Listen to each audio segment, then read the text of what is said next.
Assalamualaikum warahmatullahi wabarakatuh.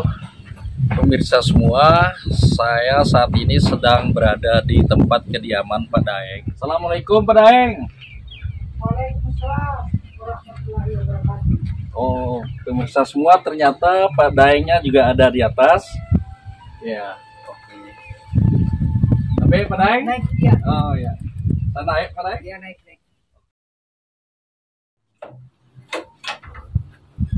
Terima kasih Pak Daeng. Kebetulan tadi saya naik, sangat sejuk di sini. Ya Mas Tom, sangat sejuk. Tapi nggak apa-apa, saya buka baju. Tidak apa-apa, tidak apa-apa. Iya, biar lebih santai. Ya, santai saja. Biar lebih santai. Sehat-sehat Pak Daeng? Alhamdulillah. Oh iya.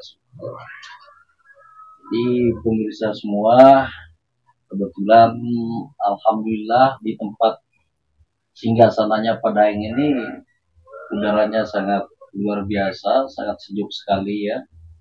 Jadi sengaja tadi saya prank Pak Daeng. Tadi saya sempat ke sana cari Pak Daeng, nggak ketemu. Nah, cuman dalam hati saya pasti ada Pak Daeng di sekitar sini, makanya saya datang langsung ke sini. Merokok sambilan merokok. Iya. Ini rumah kedua Pak Daeng atau mana? Ya bisa dikatakan begitu ya. Jadi walaupun bentuknya ini sangat sederhana kecil, tetapi kebiasaan saya di Sulawesi itu sukanya dengan rumah-rumah panggung. Oh iya. Berarti walaupun bisa rumah yang satu rumah batu atau rumah tanah, Iya. tetap ada rumah panggung. Tetap ada rumah panggung. Ya. Iya. Soalnya tadi sempat saya ngobrol dengan Mas Tony ini, yang jadi penasaran. Kemarin kan sempat saya nginten dengan Pak Daeng, sampai saya wawancara juga kan. Tapi ada rasa penasaran. Saya ke rumahnya Mas Tony, saya bilang, ayo sekali lagi kita ke tempatnya Pak Daeng. Iya. Ya karena kita tahu, ya yang jadi tanda tanya saya, sambil saya cari Pak Daeng di sana, tapi masih banyak orang yang duduk-duduk. Saya tanya orang mana, tapi kebanyakan orang yang di luar Sumbawa Pak Daeng. Iya. Di luar Sumbawa itu. Tidak main-main Pak Daeng ini, saya pikir gitu ya. Iya. Subhanallah. Iya, tamunya juga banyak gitu. Nah, saking nggak main-mainnya Pak Daeng ini, jauhnya tanah Sulawesi, sepertinya bukan merantau, karena langsung membuat padepokan di sini sehingga datang tamu mantap, luar biasa ini pemirsa semua. Gini Pak Daeng, saya penasaran dengan perjalanannya Pak Daeng. Bisa Pak Daeng itu menciptakan suasana yang membuat orang itu datang ke sini. Nah, mungkin saat sebelum datang ke Sumbawa, Ya. Pak Daeng juga bisa menggambarkan itu, dalam arti gimana sih sebenarnya Sumbawa, apa yang ada di Sumbawa, kenapa enggak ke timur, ke Jawa gitu kan. Justru di Jawa itu kan lebih dekat Pak Daeng ya ketimbang lari ke bagian timur gitu. Apalagi masyarakat di sana juga rame, di sini kan sepi Pak Daeng. Ya kira-kira gimana itu Pak Daeng, kok bisa sampai Sumbawa? Apakah mengenal dulu tentang sejarah Sumbawa, atau langsung jos ke Sumbawa gitu tanpa melihat kiri kanan gimana Sumbawa ini, apakah rawan atau tidak gitu? Ya, ini saya ngeprank ini tentang Pak Daeng ini.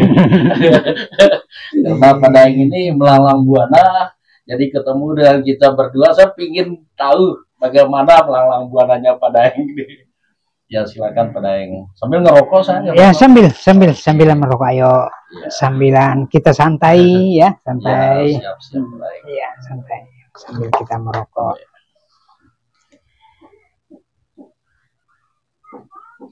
Jadi baiklah pemirsa dimanapun Anda berada.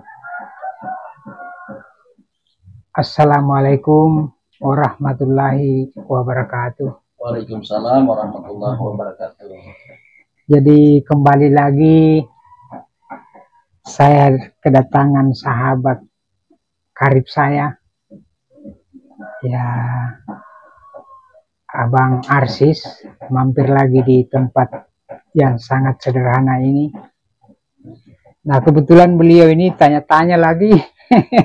Karena penasaran. Iya, kenapa sampai ya saya tinggalkan Sulawesi dan pilih Sumbawa. Nah, sementara kita ketahui bahwa Indonesia ini Besar, ribuan pulau. Ribuan pulau. Iya. Kenapa misalkan saya tidak larinya ke Kalimantan atau ke Papua atau ke NTT lah ya? Iya. Kenapa? Ya, seperti itu. Jadi begini, Abang Arsis, pemirsa, kalau nama Sumbawa ini di daerah saya itu khususnya itu sudah tidak asing lagi. Sumbawa.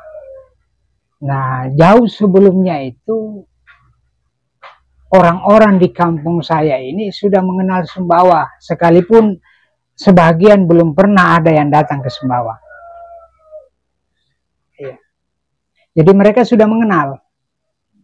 Nah, termasuk saya ini sebelum menginjakkan kaki ke Sumbawa sudah saya kenal Sumbawa. Ya.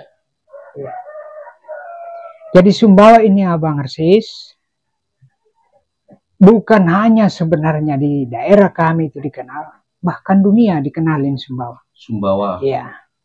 Bukan hanya di Indonesia. Bukan hanya di Indonesia. Ya. Dunia mengenal ini Sumbawa. Iya. Iya. Jadi itu karena beberapa kejadian atau peristiwa ya. Nah, termasuk di kampung saya. Ya. Jadi di kampung saya ini dulu berdiri sebuah kerajaan ya, yang biasa dinamakan Kerajaan Tiro. Kerajaan Tiro. Kerajaan Tiro. Arti dari Kerajaan Tiro itu? Ini Tiro ini nama kampung. Nama kampung. Iya. Tiro ini Patiro. Patiro itu teladan. Teladan. Iya. Itu berdiri sebuah kerajaan Tiro. Di mana kakek saya sebagai rajanya pada waktu itu yang bernama Baso Eja Daeng Malaja. Baso Eja Daeng Malaja. Daeng Malaja. Ya. Raja saat itu. Raja itu kakek saya. Berarti nggak tanggung-tanggung. Ini saya datang ke tempatnya Pak Daeng ini. Jadi kakek saya ini yang diberi gelar Karaeng Bodong. Karaeng Bodong. Karaeng Bodong. Ya. Bodong itu maksudnya melingkar, bulat, bundar. Karena ketika itu di Sulawesi Selatan khususnya banyak berdiri kerajaan-kerajaan besar. Di antaranya Kerajaan Bone, Kerajaan Lu, Kerajaan Goa Talo. Mereka ini mengakui kerajaan-kerajaan ini. Sehingga kakek saya itu diakui sebagai raja. Karaeng Tiro diberilah gelar Karaeng Bodong. Maksudnya bodong itu bulat, melingkar. Nah, artinya ketika dia ada di Bone, pantas dia menyandang gelar Andi. Ketika di Bone.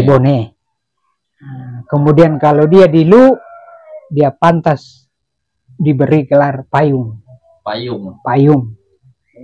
Kalau di Goa, pantas diberi gelar Sembah. Berarti ada kaitan 3 kerajaan ini? Ada. Nah, semenjak itulah Sumbawa sudah dikenal. Jadi saya mohon pemirsa, mohon maaf ya, apabila ada yang kurang atau melebihi, sekali lagi saya mohon maaf. Tetapi Bang Arsis, apa yang saya ingin sampaikan ini punya bukti. Punya sejarah, bukan dongeng, bukan cerita. Ya. Nah. Jadi Sumbawa ini sudah dikenal. banyak orang yang bersepsinya ya. Dia mengatakan bahwa Sumbawa ini taklukan dari Raja Goa, kerajaan Goa. Bukan. Bukan. Itu yang saya dengar di sini. Sesungguhnya bukan. Bukan ya. Ya, itu hanya semata-mata hubungan persahabatan. Jadi saya jelaskan bahwa yang saya ingin sampaikan ini yang pernah saya baca di sebuah buku. Karena setiap kerajaan itu Bang Arsis, pasti ada buku catatannya. Kalau di daerah kami itulah namanya lontara. Lontara. Lontara. Berarti kalau di Sumbawa setara jontal. Ya. Nah, seperti itu. Ya. Nah, di kampung saya namanya lontara Karembodong. Lontara Karembodong. Karembodong. Karena di sana beberapa lontara banyak. Ya, itu dari kerajaan masing-masing. Jadi lontara yang paling terkenal di Sulawesi Selatan itu kan lontaranya Lagaliga. Lagaliga. Nah, Lagaliga. Yang sekarang lontara itu mungkin ada di Museum Benteng Sumbaupu. Sumbaupu. Tempatnya di mana? Itu di Makassar. Di Makassar. Di Makassar. Nah, sehubungan dengan saya tadi, kenapa saya pilih Sumbawa? Karena itu tadi Bang Arsis. Sumbawa ini bagi saya tidak asing. Cuma kalau di kampung saya itu bukan dikatakan Sumbawa. Ya. Nah ini, di kampung saya itu dinamakan Sambaha. Sambaha. Sambaha. Bukan Sumbawa. Bukan Sumbawa. Sambaha. Sambaha. Sambaha. Ya. Jadi Sumbawa ini sudah dikenal zaman dulu. Ya. Termasuk nenek-nenek moyang kami itu yang biasanya berlayar mengarungi Samudra Nusantara ini, setiap kali mau mengarah ke barat, tetap mampir di Sumbawa, di Pulau Sumbawa ini. Jangan-jangan bagian dari transit Sumbawa ini mungkin. Ya seperti itu, tetap mampir di Pulau Sumbawa ini. Ini Pulau Sumbawa ini pulau transit. Pulau transit. Ya. Oh iya. Jadi ketika nenek moyang kami dulu melakukan pelayaran menuju ke barat, pasti mampir di Sumbawa. Begitupun juga kalau pulang. Iya. Jadi memang Sumbawa sudah tidak asing. Ya. Nah, bisa dikatakan juga Sumbawa ini erat kaitannya dengan Sulawesi. Iya. Erat kaitannya dengan Sulawesi. Ya, terutama kerajaan Goa dengan kerajaan Sumbawa. Iya. Ya maklum Sumbawa ini sejak dulu Bang Arsis. Ya. Sumbawa ini sejak dulu. Ya, tiap tahun karena hasilnya selalu melimpah ruah, pasti Raja Sumbawa biasanya melakukan pesta rakyat. Pesta rakyat. Ya, pesta rakyat. Diundang semua kerajaan-kerajaan. Pesta panen. Ya, selesai panen. Iya. Semua kerajaan-kerajaan tetangga itu diundang oleh kerajaan Sumbawa. Sampai Sulawesi sama. Sampai Sulawesi. Nah, oleh karena akrabnya persahabatan mereka, sehingga itu yang saya katakan, banyak yang berasumsi bahwa kerajaan Goa, Sumbawa ini taklukan dari kerajaan Goa. Bukan, itu semata-mata persahabatan. Semata-mata persahabatan. Persahabatan Berarti saya. saat itu memang tidak ada yang namanya penjajah atau apa itu. Tidak ada. Nah, dan boleh tahu Bang Arsis ya, satu-satunya kerajaan di kawasan timur ini, ya antara lain yang tidak pernah dijajah oleh Belanda kan kerajaan Sumbawa. Ini tanda-tanya lagi ini pada. Iya. Sementara saat itu yang saya dengar itu ya mungkin karena faktor saat itu kan banyak datang Belanda ke sini kan, semata-mata katanya sih menjajah. Bukan itu ya? Tidak. Itu Belanda cuma numpang lewat. Cuma numpang lewat. Numpang lewat. Numpang lewat. Iya. Karena salah satu kelebihan kerajaan Sumbawa ini, rajanya ini seorang pemberani. Pemberani. Iya. Tegas dan pemberani. Iya.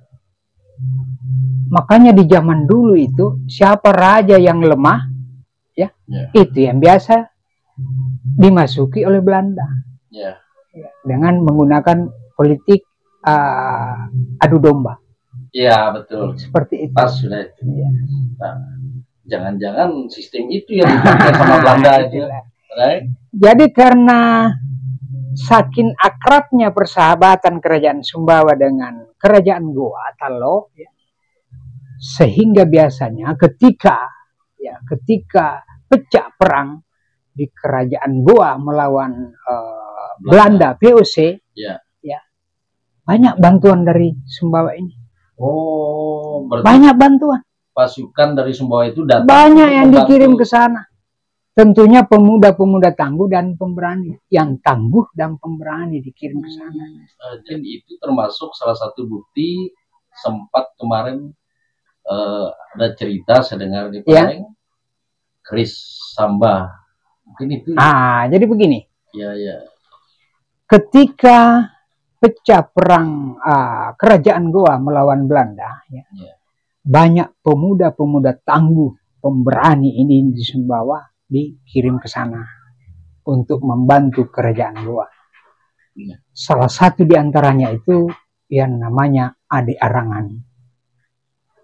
Ade Arangan itu pemuda Sumbawa itu. Siapa Putra itu? Sumbawa dikirim ke sana untuk membantu kerajaan Goa melawan kompeni Belanda. Ade Arangan. Nah, justru ketika itu diberilah merupakan tanda jasa, ya, merupakan hadiah. Dia sempat mempersunting salah seorang cucu daripada kerajaan Goa. Sempat. Akhirnya dari turunan inilah lahir seorang putra. Lahir seorang putra yang bernama Basok Malarangan. Basok Malarangan. Jadi ketika Ade Arangan ini kembali ke Sumbawa, dibawalah ini sang cucu ini. Basok Malarangan. Basok Malarangan dibawa ke sini. Ketika umurnya pada waktu itu sekitar 7 tahun. Umurnya. Di sini sampai dia dewasa mendapat gelar Datu Munseng. Oh, itu ceritanya Palengnya? Itu ceritanya. Berdasarkan Lontara itu. Iya, ini Lontara. Artinya buku Lontara ini, Bang Arsis. Ini merupakan kitab kedua dari kitab suci yang diakui kebenarannya. Di sana. Iya. Nah, kalau kan banyak orang begini. Gelar bangsawan itu bebas orang. Mau menambah nama siapa ke. Kalau di sana mau Andik ke, mau Karaeng ke. Ya, mau Opu ke. Sama dengan sini mau Lalu, mau Dea. Itu haknya masing-masing. Tetapi harus ada bukti. Harus ada bukti, Bang Arsis. Minimal bukti-buktinya itu ya paling tidak alat-alat persenjataan lah. Pusaka. Karena namanya raja itu harus berani, tegas, tanggung jawab, ya. Itu yang harus dia miliki. Harus dia kesatria. Seorang kesatria pasti memiliki alat-alat senjatanya, pusaka. Itu pun pusaka yang dia miliki itu bukan sembarangan pusaka, Bang Arsis. Itu memang pusaka pilihan yang pantas untuk dipakai oleh seorang raja. Jadi tidak main-main itu. Tidak main-main. Saya kira pusaka itu ini untuk kamu, ini untuk kamu. Jadi kalau misalkan di kampung saya, Bang Arsis, yang misalnya mau pakai gelar apa, boleh. Tapi kita harus buktikan. Kita lihat di Lontara dulu, di buku yang saya maksud. Apakah memang dia ada di situ, kakeknya lah, misalkan. Dari terah keturunannya. Itu. Kalau memang ada di situ, dibuktikan apa yang dia miliki. Karena biasanya 3 yang dimiliki. Ya. Sesuai dengan kesatriaan. Ya, keris lah, pedang lah, atau tombak. Ya. Ini pun benda ini tidak sembarang benda.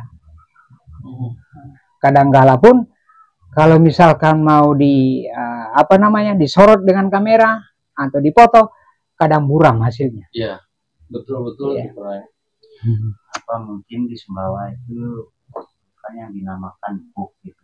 Sumbawa itu buk. Iya.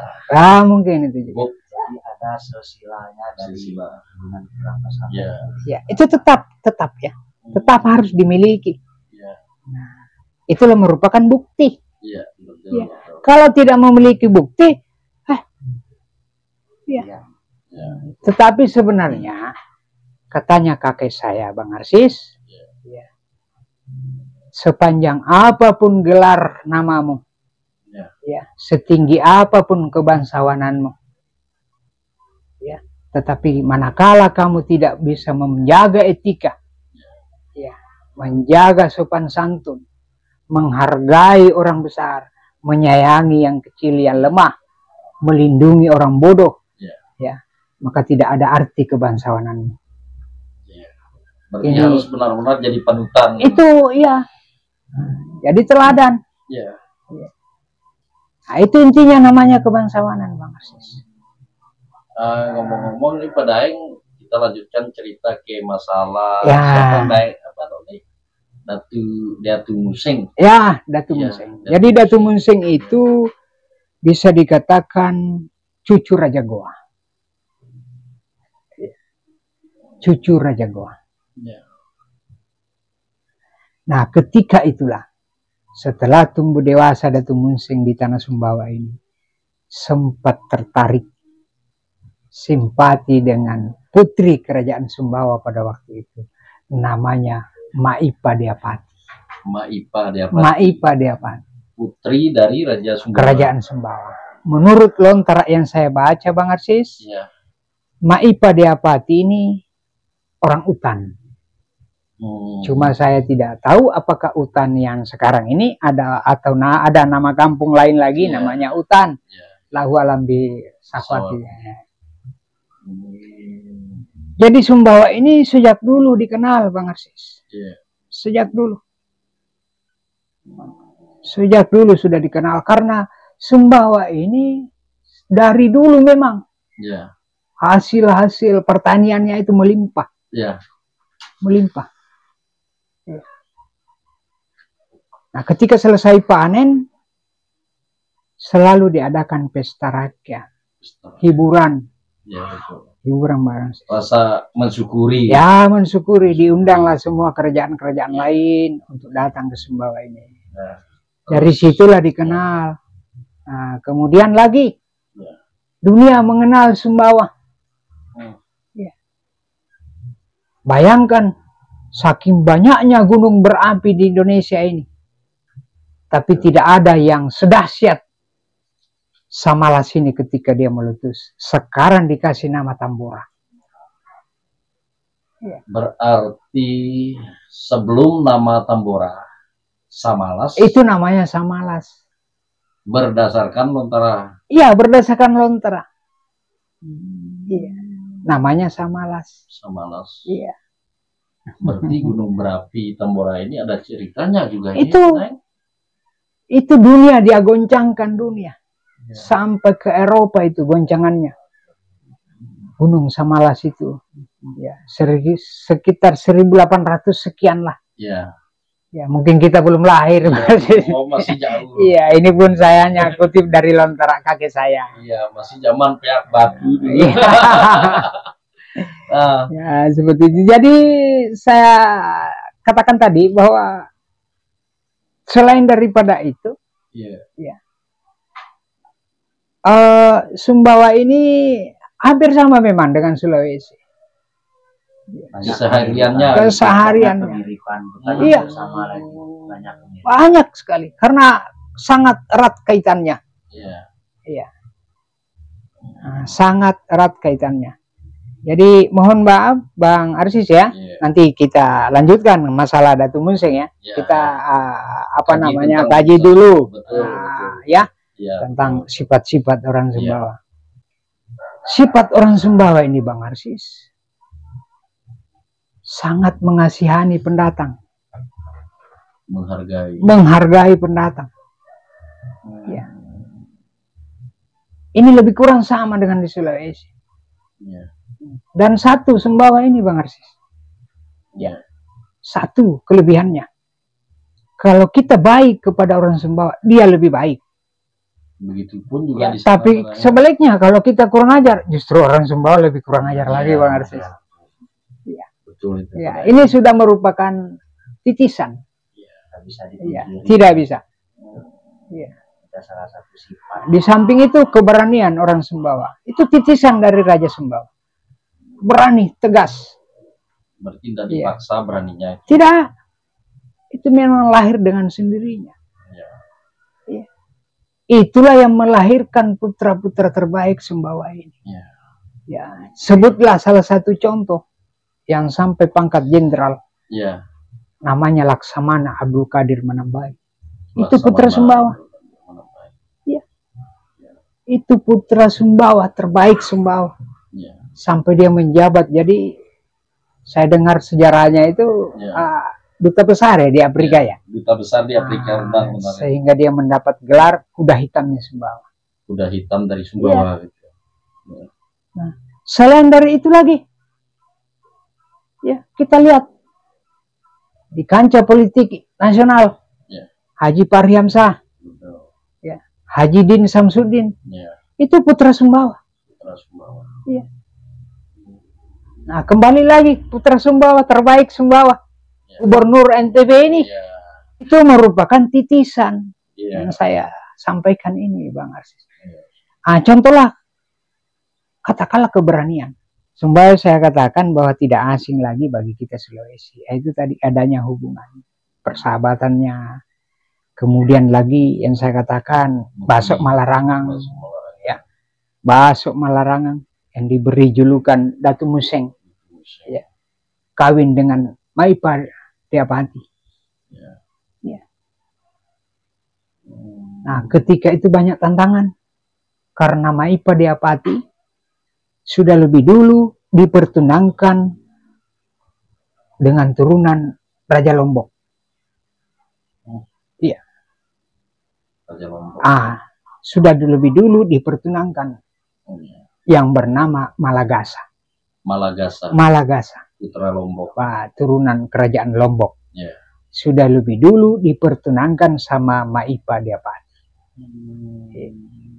Tetapi Datu Munseng juga simpati kepada Maipa Diapati. Kira-kira cantik ya. Ya begitulah kira-kira. Iya. Iya. Sampai di suatu hari, ya, sampai di suatu hari, kebetulan cincinnya Maipa Diapati jatuh. Secara tiba-tiba ada Datu Munseng di bawah kolong rumah. Jadi Datu Munseng ini, ya, mencoba mendekati Maipa Diapati, itu berawal dari cincin yang jatuh. Tanpa disengaja. Tanpa disengaja. Disitulah karena memang Datu Munseng ada mau sama Maipa Diapati.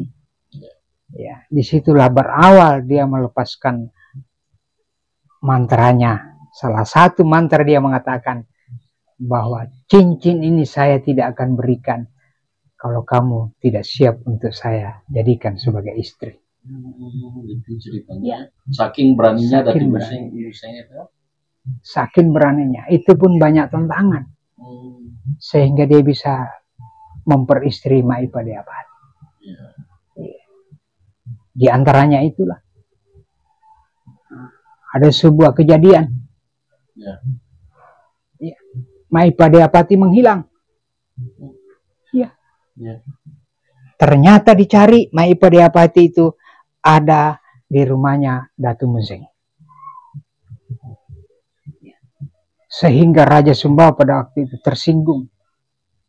Termasuk Raja Lombok. Ya. Karena memang sudah bertunangan. Ya. Tersinggung. sehingga mereka mendatangkan pasukannya untuk mengepung Datu Munseng. Pertama didatangkan 200 orang. Semuanya dihadapi. Tidak satu pun yang hidup. Sama Datu Munseng. Sama Datu Munseng dengan kakeknya.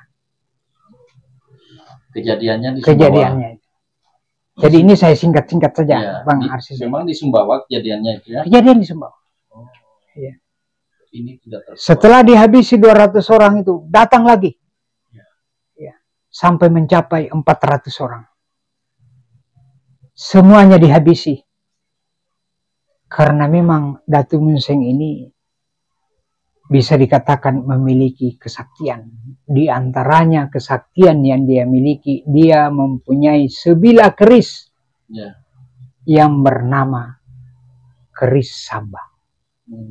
Itu milik Datu Munseng. Itu milik Datu Munseng. Jadi semua ada bukti, Bang Arsis. Contohlah, pertemuan Maipadiapati, perkawinan Maipadiapati dengan Datu Munseng, saksi. Kuburan Maipadiapati dengan Datu Munseng ada di tengah-tengah kota Makassar. Ya, itu bukti. Nah, termasuk keris sambanya Datu Munseng. Ya. Keris samba itu bukan diantar ke sini ketika dibawa pulang oleh Datu Munseng. Ya.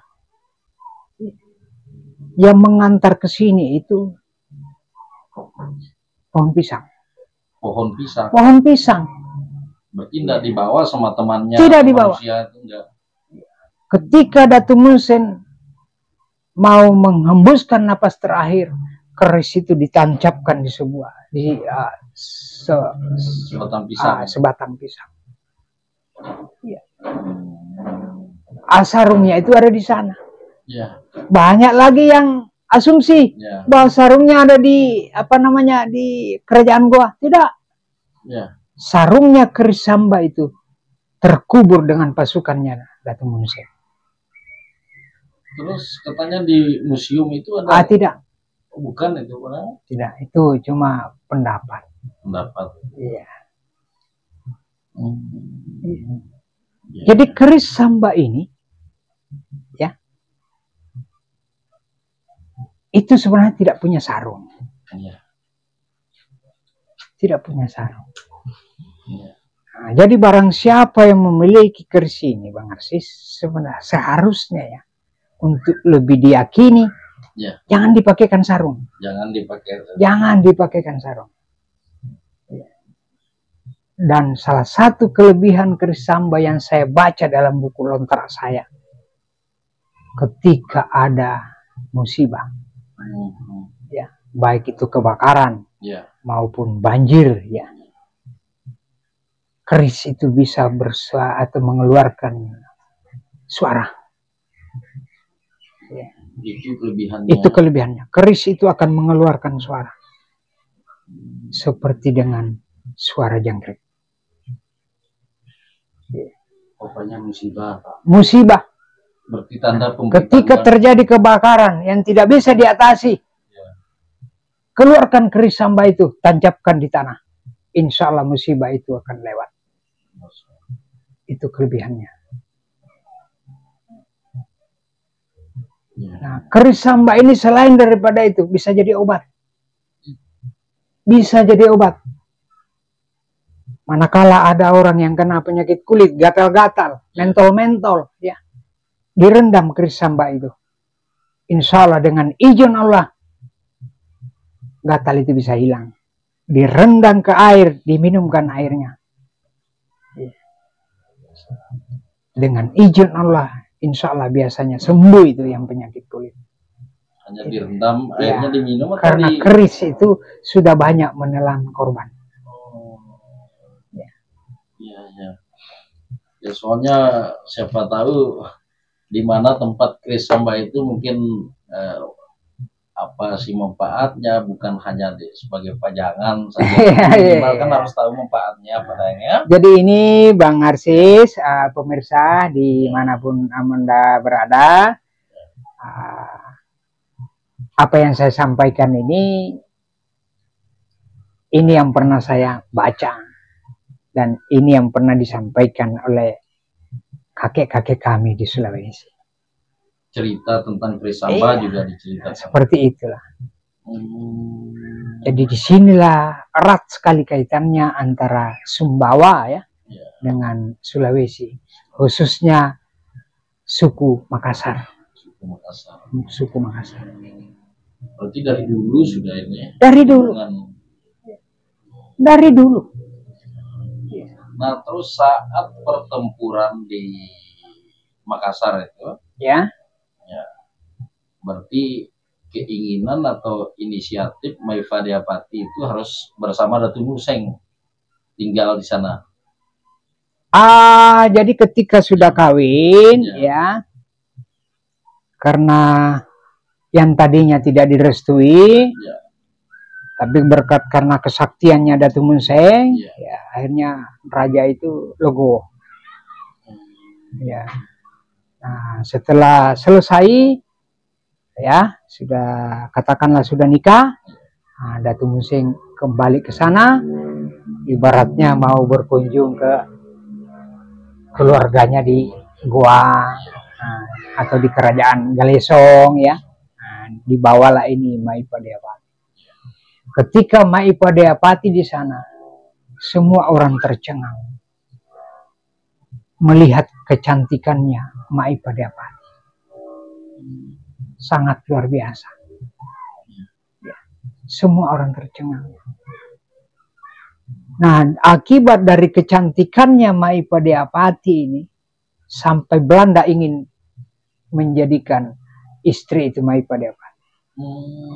Oh, direbut. Direbut. Datu Museng. Iya. Sehingga di sinilah terjadi perang. Udah tahu nama perangnya itu? Ini perang Galesong namanya. Perang Galesong. Perang Galesong. Karena pada waktu itu pamannya sendiri, Raja Galesong, diadu domba sama Belanda untuk bisa bermusuhan sama Datu Museng. Ya. Karena tanpa dari ada hubungan darah Datu Museng yang bisa membunuh Datu Museng itu tidak bisa. Ya. Tidak bisa. Akhirnya Belanda memperalat pamannya sendiri, Karaeng Galesong, untuk memerangi Datu Museng. Jadi kalau kita bicara tentang itu Bang Arsis, ya berdasarkan itu tadi ya, ya saya tidak akan juga mau ngarang ya, menambah-nambahin, tetapi apa yang saya pernah baca di lontara kakek saya, diperkuat lagi dengan cerita kakek-kakek saya, ya sehingga disitulah sebenarnya awalnya saya memilih Sumbawa. Ya Bang Arsis. Nah, berawal dari situ. Ya betul sih katanya Bang Arsis bahwa berapa ribu pulau di Indonesia ini, kenapa pilih Sumbawa? Iya, kenapa pilih Sumbawa? Iya. Nah, jadi di kampung saya ulangi, mereka tidak menamakan Sumbawa. Dia menamakan Sambaha. Sambaha. Nah, dari nama inilah dikasih nama keris itu Samba. Oh, ada kaitan. Ada kaitan karena namanya Sambaha. Iya. Gitu. Luar biasa. Keris Sumbawa. Iya, keris Sumbawa itu ya. Berarti keris Samba ini keris Sumbawa ini.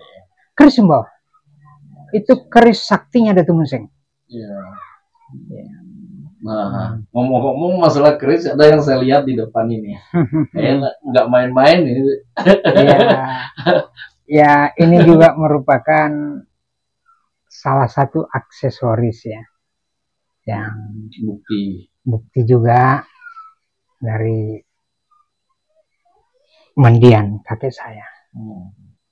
Ya, karena kalau di kampung saya Bang Arsis, kakek saya sering mengatakan, kalau kamu tidak memiliki keris, berarti kamu bukan laki-laki.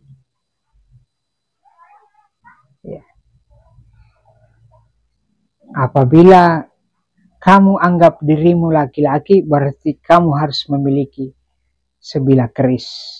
Bukan dalam arti dengan adanya kita bawa keris itu bahwa kita Bukan. bukan gitu. Kita memiliki keris ini bukan untuk misalkan dipakai untuk mau Memamerkan diri, merugikan orang. Tidak. Kita butuhkan auranya. Ya, karena pembuatan keris ini bukan dibikin sembarangan. Ya, di kampung saya ini ada namanya padede. Empuh kalau Ya, bahasa empuh. anunya. Kalau bahasa Sumbawa itu apa? Selain daripada empuh ada lagi. Ya, namanya pandrita, Bang Arsis. Ya, pandre besi. Ya, pandre kalau bahasa Sumbawanya ya. Pandre besi berarti empuh yang membuat ya tombak, keris apa itu. Jadi kalau di Sulawesi jangan heran kalau ada yang biasanya bawa-bawa begini, itu bukan untuk orang lain. Nah, manakala ada keris yang selalu mau mencelakai orang, lebih baik dibuang. Ya, lebih baik dibuang. Yang kita butuhkan cuma auranya, Bang Arsis. Auranya. Berarti langsung pemberian dari kakek. Ya, seperti itulah. Ya. Jadi ini hanya merupakan simbol. Kan dulu raja itu, Bang Arsis, ya, sampai kepada hewan-hewan piaraannya. Ya. Ada 3 hewan yang harus dimiliki. Ya. Yang pertama itu kuda. Ya. Yang kedua ayam. Yang ketiga anjing. Tetapi hewan-hewan ini hewan pilihan, Bang Arsis. Bukan hewan sembarangan. Bukan hewan sembarangan seperti kuda yang dipakai untuk narik dokar, tidak dipakai oleh seorang bangsawan. Ya. Ya. Sama dengan anjing walaupun najis, tapi tidak sembarang anjing. Ya. Itu harus dilihat dari segi pusar-pusarnya. Ya. Ayam pun demikian, dilihat dari sisiknya. Itu merupakan simbol. Berarti mungkin sama dengan keris ini pedangnya, kalau nggak pas dengan kita yang pegang itu. Seperti itu. Karena ketika mau dibikin, ya, nah, saya katakan kan pembuatnya ini 2. Ada empuh, ada istilahnya pandrita. Pandrita itu sekarang ini selepel dengan kiai. Nah, ketika keris itu mau dibikin, itu ditanya dulu siapa yang mau miliki, apa pekerjaannya. Kan berbeda ini aura yang akan dimasukkan ke dalam keris itu berbeda kalau misalkan dia itu katakanlah pegawai dengan pedagang. Nah, berbeda. Nah, seperti itu, Bang Arsis. Jadi bukan berarti miliki keris itu ya. Nah, dan ini juga filosofi, masuk filosofi. Iya. Seorang bangsawan, seorang raja harus ada 3 yang tajam. Jadi seorang pimpinan, seorang raja, seorang bangsawan harus ada 3 ujung yang harus tajam. Yang pertama, ujung lidah, Bang Arsis. Ujung lidah. Harus tajam. Katakan yang benar kalau memang benar. Ketegasan itu. Kalau tidak bisa terselesaikan dengan kata-kata, lalu memang harus terselesai di yang keris, maka harus kita lalui. Saking keras tanggung jawab. Itu namanya kesatria. Kesatria. Yang ketiga, mohon maaf. Maaf pemirsa ya. Yang ketiga, ujung kemaluan. Ya. Jadi wajar kalau raja dulu itu mempunyai istri beberapa, 3-4. Ya. Karena namanya dia penguasa. Penguasa harus memiliki kanuragam, kesaktian, keberanian. Ya, tidak ada raja yang reke-reke. Betul. Tidak ada. Berpengaruh juga sebenarnya. Semua tidak diragukan lagi. Sudah terbukti putra-putra terbaiknya Sumbawa. Ya. Yang saya sebut namanya tadi, Laksamana Abdul Qadir Manambai. Sekarang ini biasa kita lihat di TV. Bapak Haji Parihamsa. Nah, gubernur kita, putra Sumbawa, Haji Din Samsudin. Itu tidak terlepas daripada namanya keberanian. Iya. Nah, seperti itu Bang Narsis. Nah, berarti keris tidak lepas dari kodam. Oh, harus ada kodam. Harus ada kodam. Harus ada kodam. Jadi kodam itu sesuai dengan apa yang kita miliki, harus Ya, sesuai dengan watak sama. kita, sifat-sifat kita. Iya. Ya. Jadi kalau dia tidak mempunyai salah satu kelebihan, ya, berarti itu bukan keris, itu namanya besi biasa. Besi biasa. Ya, Iya. pisau dapur. Pas sudah itu. Pisau dapur. Jadi itu salah satu alasan Pak Daeng kenapa harus memilih Sumbawa ya. Ya, seperti itu Mas. Seperti itu. Ya. Jadi memang ya, saya katakan bahwa masyarakat Sumbawa ini luar biasa.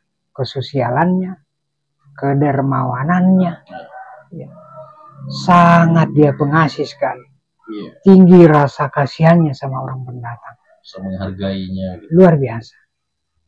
Nah, jadi kalau kita baik, dia lebih baik. Tapi kalau kita mau kurang ajar, ya, malah justru lebih kurang ajar lagi parah. langsung. Lebih parah. Iya. Iya, begitu Ya, Bang. luar biasa. Ada pertanyaan lagi Mas Tony? Rasa puas dengan Penjelasan dari Pak Daeng. Iya. ternyata memang banyak yang belum terkuak mengenai Sumbawa. Iya. Historinya Sumbawa. Historinya Sumbawa. Iya, iya, iya. Dan adanya penjelasan dari Pak Daeng ya bertambah lagi. Ada pengalaman, tambah ilmu tentang Sumbawa. Ya, jadi saya ulang Bang Narsis apa yang saya sampaikan ya, terutama mengenai latar belakang Sumbawa, kaitan dengan Sulawesi, itu berdasarkan dengan lontara kami yang saya baca. Ya. Berdasarkan lontara yang dibaca sama Pak Daeng. Ya. Ya terserah bagaimana persepsi orang lain itu. Ya, itu kan Karena haknya masing-masing, ya, haknya Bang. masing-masing itu Pak Daeng. Ya, tetapi ketika kita menyampaikan sesuatu, seharusnya ada bukti. Ya, supaya jangan larinya atau ada ranah dongeng. Ya. Nah, dongeng sama dengan bohong ya. Ya dibuat keterangan itu. Seperti itu. Luar biasa Pak Daeng. Jadi pemirsa dimanapun Anda berada, kalau senang dengan tayangan ini ya silakan di komen, like dan subscribe ya. Subscribe. Itu yang saya maksud. Itu yang saya maksud. Tapi nggak apa-apa subscribe itu Pak Daeng. Nggak apa-apa. Iya. Indah lagi nama itu. Subscribe. Ya saya kira sudah di rumah. Iya. Iya, Luar biasa Pak Daeng. Ya, oke Pak Daeng ya. Oke. Ya, pemirsa semua, cuap-cuap dari Pak Daeng ini, alhamdulillah, saya terutama pribadi itu semakin lebih penasaran untuk lebih dalam mengenal Sumbawa. Iya Bang Narsis. Pak Daeng ini bukan orang Sumbawa, tapi kan mengerti tentang Sumbawa. Sementara lebih mengenal Sumbawa. ya lebih mengenal Sumbawa. Sementara kita sendiri orang Sumbawa. Ya, no comment. Iya, oke. Ya terima kasih. Jangan lupa karena yang diceritakan sama Pak Daeng ini berdasarkan lontara. Berdasarkan lontara, mungkin ada persepsi lain, ya, ada analisa lain tentang masalah Sumbawa karena beliau itu menjelaskan berdasarkan lontara. Berdasarkan cerita dari keturunannya Pak Daeng. Iya Bang Narsis. Ya, gimana Sumbawa itu. Ya oke, terima kasih. Ya mudah-mudahan bisa bermanfaat untuk semuanya. Ya jangan lupa kita orang Sumbawa ini sampai sejauh mana kita bertanggung jawab terhadap Sumbawa. Bagaimana kita menjunjung nilai Sumbawa untuk ke depan. Assalamualaikum warahmatullahi wabarakatuh. Waalaikumsalam.